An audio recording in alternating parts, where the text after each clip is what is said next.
devrait être à l'aise avec la laïcité, pour faire route avec les esprits laïcs non religieux et pour contribuer à un nouveau vivre ensemble qui fait place au nouveau métissage interculturel, interreligieux.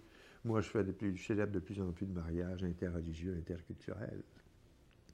Fût-ce de reconnaissance, de reconnaître cette réalité bien présente dans nos cités, de plus en plus cosmopolites. Mais la base commune dans celle-ci tient d'un nouvel humanisme où le religieux n'est qu'une composante qui ne peut plus se poser en absolu.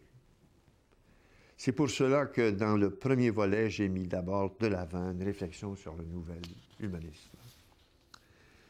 Ces propos m'amènent à la tradition chrétienne comme telle, qui est, comme je le disais tantôt, une des sources de la civilisation occidentale. Et je tiens à noter une chose. Dans des questions où, bon, on s'affronte, où on se questionne les uns les autres entre l'esprit laïque et l'esprit religieux.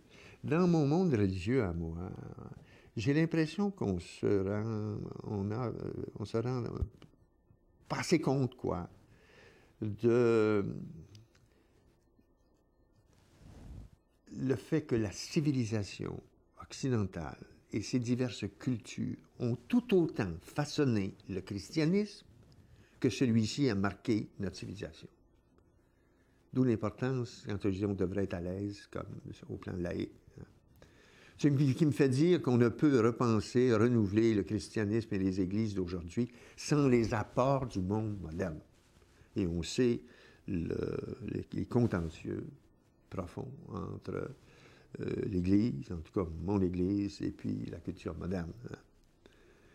Même les critiques légitimes du monde moderne par les Églises risquent d'être non crédibles, sinon sans impact, si l'on ne sait reconnaître les valeurs authentiques du monde actuel et la pertinence des questions et des critiques que les sociétés laïques et les contemporains adressent aux Églises. Sans compter la pauvreté des investissements ecclésiaux pour explorer et comprendre les nouveaux chemins de l'esprit à l'œuvre dans l'univers séculier d'aujourd'hui.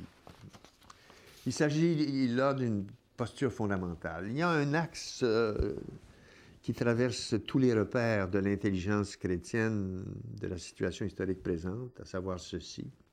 Les nouvelles requêtes du contexte actuel sont compatibles avec le christianisme jusque dans ses sources premières. Et ces requêtes-là, non seulement sont compatibles, mais aussi appelées et même exigées par l'évolution de la foi biblique et la foi évangélique. Et oui, en celle-ci, il y a une veine séculière et laïque, un rapport fondamental au monde et à la condition humaine. Et là, cette veine séculière importante a été souvent refoulée, occultée, déviée, au point que le christianisme est maintenant confronté à de profondes réinterprétations lui-même. Ici, je veux m'inspirer de la tradition prophétique qui, elle est là dans la Bible et les évangiles. C'est une tradition qui a été le ferment dynamique de tous les renouvellements du christianisme. Ce prophétisme est d'une actualité brûlante dans le contexte des sociétés sécularisées et des laïcités actuelles. Alors, essayons de voir ça de près, là. Ce prophétisme marque un déplacement radical, par exemple, entre les rapports entre le sacré et le profane. Le profane, dans son sens premier, étymologique, veut dire concrètement hors du temps. Ce qui se passe hors du temps, hors de l'Église, et se vit hors du temps. Les prophètes et leurs révélations de Dieu n'ont cessé d'évaluer et de critiquer la religion et le temple à partir de la qualité du sol humain, de l'environnement humain, du monde réel, de la condition laïque et séculière.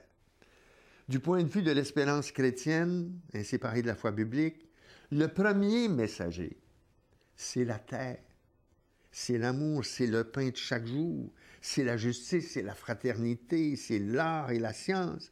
Bref, toutes ces médiations séculières qui constituent notre être au monde.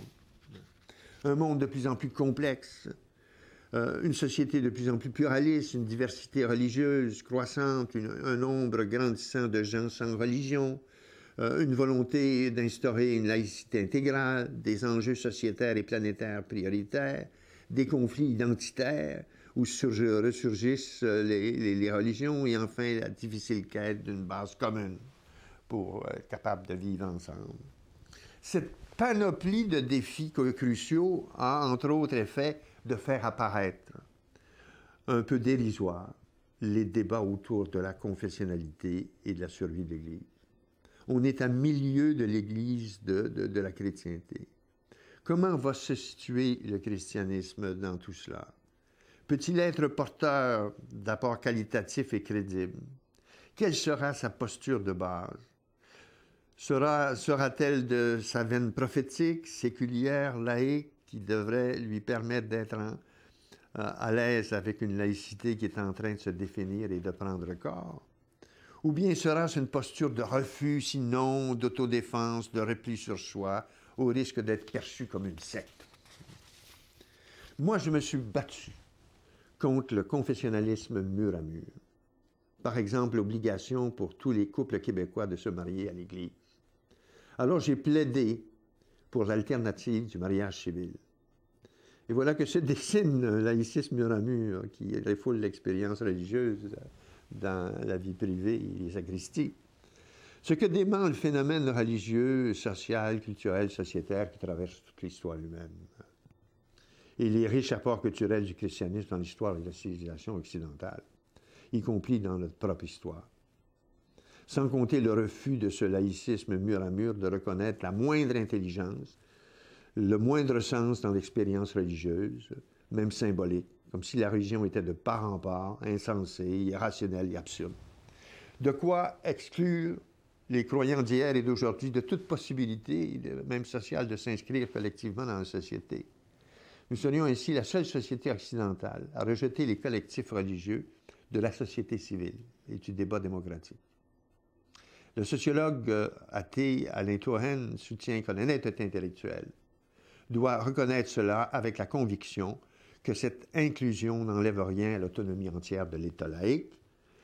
Et moi, j'ajoute qu'exclure les collectifs religieux du champ sociétaire, de l'espace public et du débat démocratique, c'est paver le chemin du sectarisme religieux, alors que la laïcité peut empêcher positivement les religions de s'enfermer sur elles-mêmes et les idéologies de s'enfermer dans un parti unique. Et même en laïcisme, on peut s'enfermer aussi dans la pensée unique. Qu'est-ce à dire dans notre propre contexte québécois? À tort ou à raison, je me demande si une certaine posture laïque ne serait pas en train de susciter la dernière opération de table rase, de liquidation d'un grand pan de notre héritage historique canadien-français. Dans les ouvrages récents, j'ai souligné les conséquences historiques, politiques et éthiques de ces recurrences de la table rase. Heureusement, beaucoup de Québécois commencent à s'en rendre compte. Je ne pense pas qu'à moyen et à long terme, les Québécois vont accepter une sorte de laïcisme à tout crin, pour prendre une vieille expression du terroir. D'autant plus que les autres sociétés occidentales évoluent vers d'autres types de laïcité, y compris en France, où se loge le laïcisme le plus radical. La Charte européenne récente plaide pour une laïcité de médiation et non de séparation, d'affrontement, d'intégration forcée de la diversité culturelle et religieuse. Voyons bien ici le paradoxe, pour ne pas dire la contradiction, qui nous concerne particulièrement, à savoir que beaucoup de valeurs communes à promouvoir chez nous se trouvent dans une des sources de la civilisation occidentale, qui est le christianisme. Or, c'est ce même christianisme qu'on exclurait du nouveau champ sociétaire et de son espace public. Il y a quelque chose de tordu là-dedans. Dans la deuxième partie de mon ouvrage, j'ai tenté, sur le nouvel humanisme, tenté une excursion dans l'évolution de la pensée chrétienne de la Bible jusqu'à aujourd'hui. Et je le fais sur l'axe d'une culture des dimensions séculières du judéo-christianisme. Pour dire que la laïcité est non seulement incompatible, je le répète, avec cette tradition, mais la laïcité est même exigée, sinon souhaitée par elle. Ma démarche est aussi critique par rapport, parce que cette dimension humanisme a mis beaucoup trop de temps à s'exprimer dans les églises chrétiennes. parce que chez nous, la chrétienté cléricale a fait peu de place